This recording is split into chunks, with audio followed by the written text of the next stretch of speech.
month. See your West Michigan Buick dealer today.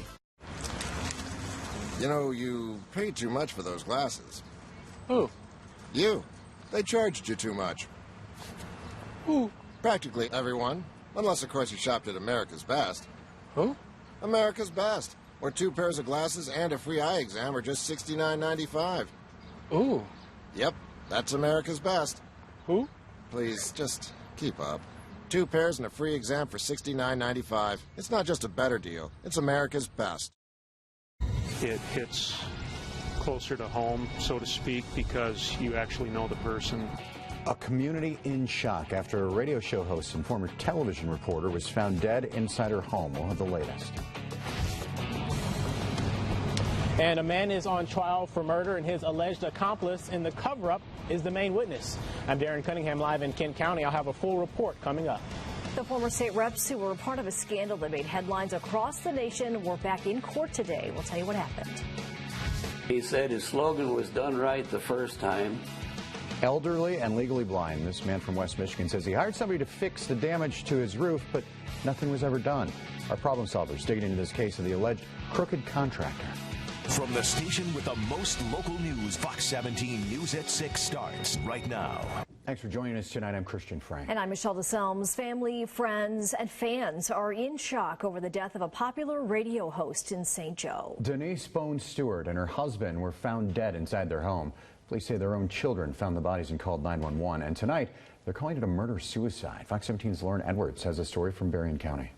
This quiet neighborhood in St. Joseph has been comforting one another all day over the deaths of Denise Bone Stewart and her husband, Eric. Police say they died this morning, and they say their children were the first to find them. It's a little early to tell, but we do have some indication that this could have been planned. Family and friends are still in shock over the death of Denise Bone Stewart. She was on the radio at 98.3 The Coast and a former local TV reporter at WSBT in South Bend. Lieutenant Chuck Christensen says she and her husband Eric died in an apparent murder-suicide. Their bodies found by their own children. One of them called 911 just before 7 a.m. Preliminarily, we are calling this a murder-suicide. All indications at the scene and the information that we've gleaned from interviews indicate that that is what this is. The victim was shot inside of the residence, and then the suspect took his own life inside of the residence as well. Police say they believe Eric first shot and killed Denise in their upstairs bedroom. Then they say he went down to the basement and turned the gun on himself, the handgun falling right beside him. I don't know a lot about him right now. I did know the female victim personally or professionally through work, and it's a tragic loss with what happened here today. Police say a neighbor heard multiple gunshots early this morning. Police have been talking to family and friends all day and are searching for motive. Preliminarily, it appears there were some domestic problems that have been ongoing, and we believe that that's probably what predicated what happened here today. Christensen says, from what police know now, Eric has never had any run-ins with the law in the past. However, he wants the public to know there's always a better way out. As far as any domestic issues that you know of or that have occurred, there are always domestic abuse hotlines that somebody can call to try and get help. The children are staying with other relatives at this time, and they're asking for the public to respect their wish for privacy at this time. In St. Joseph, Lauren Edwards, Fox 17 News.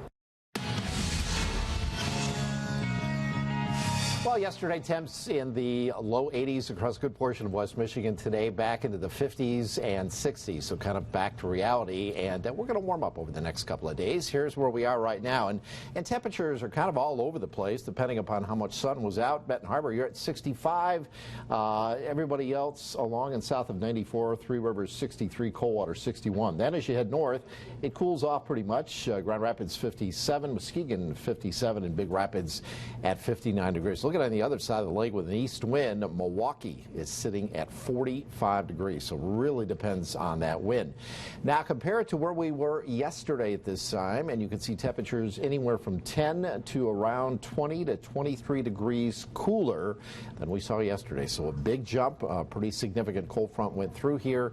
Didn't bring any rain with it, but it certainly clouded us over today with that east to northeast wind and the clouds. Temperatures just kind of stuck around in the low to mid 50s. Going to the Fifth Third going to the Whitecaps game for tonight.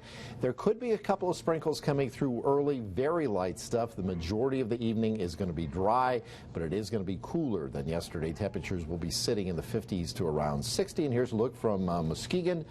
Looking out over the lake. Again, plenty of clouds out there, but for the second day in a row, very quiet out on the big lake in terms of wind and waves. Here's a look at satellite and radar. And again, we've had the rain trying to move in here as we worked our way through the afternoon, but the atmosphere at the lower levels still pretty dry, so a lot of this is just kind of falling apart before it reaches the ground. But again, Grand Haven over toward Grand Rapids, toward Allegan, could be a couple of sprinkles during the next couple of hours, and that probably will do it for the remainder of tonight. Bigger picture, we've got that system out to the west of us kind of spinning around, but it doesn't have a lot of moisture with it. We get a better chance of that coming in as we go through later tomorrow and especially into Thursday. Tomorrow, 70 degrees. We could see a few showers in the afternoon. A better chance of some light showers on Thursday, 68 degrees, so we start to tail off. And then by the end of the week, the sun is back, but temperatures headed down. We'll see highs in the upper 50s. I'll have your 7-day forecast, including the rest of the weekend, coming up in just a couple of minutes. Christian. Day one of testimony in the murder trial of Roger Music. Police say he strangled a man back in 2013 and dumped his body after a night of drinking. But it's his alleged motive that is raising some eyebrows after testimony from an important witness. Fox 17's Darren Cunningham is live outside the Kent County Courthouse to explain what happened today in court. Darren? Yes, good evening. That main witness, Robert McCombs, spent more than a year behind bars. He says he helped Roger Music hide Stephen Day's body the night he died after Music allegedly killed him. Now, jurors will be forced to decide if testimony from Robert McCombs is credible enough to send Music to prison. Can you demonstrate for the jury how the defendant had his arms around Stephen Day's neck? Just a typical choke, arm around, embrace. Robert McCombs recalling a night of drinking at his apartment back in December 2013. He says he and his roommate, Roger Music, were with Stephen Day that night when he admitted to molesting his own niece. McCombs says he blacked out before the murder, but woke up to find Day in a chokehold. How certain are you that you observed the defendant with his arms around Stephen Day choking him? What would your answer be? 100%. McCombs admits to helping Music dump Day's body along 16 Mile and Myers Lake Avenue in northern Kent County, using his own van to transport it. An action McCombs was arrested for and eventually pled guilty to, serving 14 months total behind bars. But before getting caught, McCombs admits to encouraging Music about the murder. Did you send that text? Yes. Specifically, you said what you thought it said, or you said it wasn't verbatim. I want the jury to hear verbatim what you texted. You okay? The world is a better place today, and one little girl can sleep tonight because her monster is gone. Now, the defense attorney seems to think that Robert McCombs' testimony, his story, is a farce. During cross-examination, the defense tried to poke holes in McCombs' story, again, basically saying that they don't buy his version of events, and even implying that McCombs may have played a much larger role in the murder. Now, Music, it's not clear if he is expected to testify, but the assistant prosecutor told me he doesn't anticipate that happening. Live in Kent County this evening, Darren Cunningham, Fox 17 News. All right, thanks, Darren. West Michigan's Most Wanted has helped capture more than 100 fugitives. It airs every Saturday on Fox 17 News at 10. An 87-year-old woman is dead after a crash yesterday afternoon. We told you about this yesterday. It happened on M40 and I-196 in the afternoon. Police say that Lorraine Bossinger was a passenger in the car driven by a 78-year-old woman. Officers say that that car turned left into northbound M40 from the ramp on the interstate, pulling into the path of another vehicle. Bossinger was taken into a local hospital and later died from her injuries. Both drivers also taken to the hospital, but they're expected to survive. A man walking in the road is dead after being hit by a car last night in Eaton Township. This happened on M99.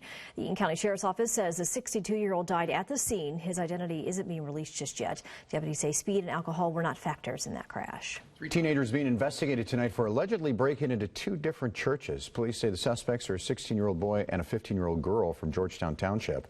The third teenager is just 13 years old. The break-ins happened early Sunday at Georgetown Protestant Reformed Church and Jamestown Christian Reformed Church. Investigators say they pried the doors open and then vandalized the interior. They even burned some Bibles and sprayed the fire extinguishers inside. Sheriff's Office says they'll turn over the case to prosecutors for possible charges after they finish their investigation. He said his slogan was done right the first time. An elderly couple in Kalamazoo feeling duped after they say the roofer they hired couldn't do even a simple job after trying several times. Now, more than a year later, they say they're still out thousands of dollars. And they say even legal action can't get their money back. Out of options, they contacted the Fox 17 problem solvers. Doug Reardon now is in the newsroom with what he's doing to help out. Doug. Yeah, Christian, Michelle, full disclosure, John Hillsberg and his wife did get their leaky roof fixed, but that was by a separate contractor after they had already paid that original man $2,500 to do that work. Money they still haven't gotten back now, nearly a year after that job was supposed to have wrapped up. John is legally blind, so when his home was damaged last winter, he hired Sean Nordman, owner of Quality Roofing and Repair, to take care of it. John says Nordman started the work in January of 2015 and just 2 days later told him it was finished. But John is telling a different story, saying the work wasn't even complete and what had been done was shoddy at best. He says Nordman returned several times, only making the problems worse. So finally, last August, John dismissed Nordman, told him to stop trying to fix it and just give him his money back. But now, months and several court summons later, John says he still hasn't seen a dime, and it's become a major source of stress for the couple, who tell me they really can't afford to be out of all that money. Since January 1st of last year, I've missed night after night after night after night, laying there all night long thinking about this and wondering who's going to help us, how are we going to get anything done, what's going to happen. You know, we can't afford the money that we put out in the first place. Now, we did stop by Norman's house today. That is the same address that was listed on in an online database for his company, Quality Roofing and Repair.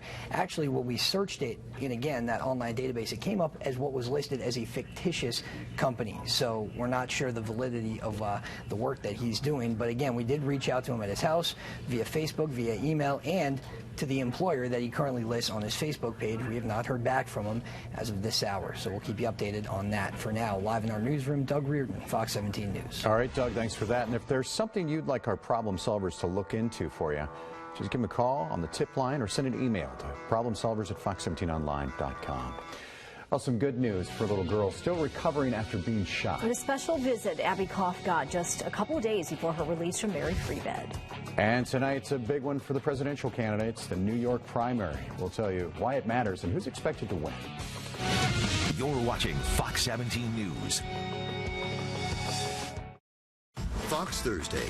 Can Bones keep her cool to catch a killer? That one likes flapping her gums. You might want to get a muzzle on her. Oh! Then, WWE superstar John Cena is taking the reality action genre to the next level. You give up, you go home. An all-new American Grit after an all-new Bones. Thursday on Fox. I relate to Fox 17 because I do feel it's very down-to-earth and community-oriented, and I appreciate that. I'm not a big city person. I grew up here. These are my streets. These are my skyscrapers. As a geologist, I chose to work in the energy industry for a reason. Fracking will help us secure America's energy future, and I want to make sure that we're protecting the land and water too. There has to be a balance. Fact is, they've been fracking safely for over 65 years. In the end, progress depends on all of us doing our part. Learn more at energyfromshale.org. Oh! What? That was an easy call. She was safe. No, I guarantee she was out. I'll give you a guarantee with Frontier. They gave me a 2-year price guarantee on high-speed internet. Now, that's an easy call. So was that one. Get a 2-year price guarantee with Frontier high-speed internet for just $19.99 per month with qualifying phone service and 1-year agreement on new internet service. Plus, get a $100 Frontier Visa reward card. The choice is easy. Call 1-888-FRONTIER now. IT security is a global concern. Well, we have top-of-the-line technology that makes sure that our customers have protection for latest threats. Kaspersky is a cybersecurity company. And right now we have intelligence services that protect customers all over the world. The graduates we have hired from ITT Tech bring to the table deep knowledge on IT technologies, especially on information security, and also soft skills that help us to support our customers worldwide. That's why we are today a support center of excellence for Latin America. ITT Tech grads help us to achieve our goals because they already come with the technical expertise that we require for this type of role. Scholarships and financial aid are available for students who qualify. Call 1-800-ITT-TECH or visit us on the web. ITT Technical Institute, education for the future. It all started 50 years ago with Dodge and an idea about courteous service. 50 years later and thousands of courtesy vehicles on the road today stands Courtesy Chrysler Dodge Jeep Ram. It's our 50th anniversary celebration. Shop our entire new inventory priced with huge anniversary and spring clearance event savings at courtesy.com and at 28th Street Southeast. Celebrating 50 years of courteous service. Courtesy Chrysler Dodge Jeep Ram. Fox 17 News is brought to you by Flowerland, where beauty blooms inside and out. The man suspected of murdering 6 people and critically injuring 2 others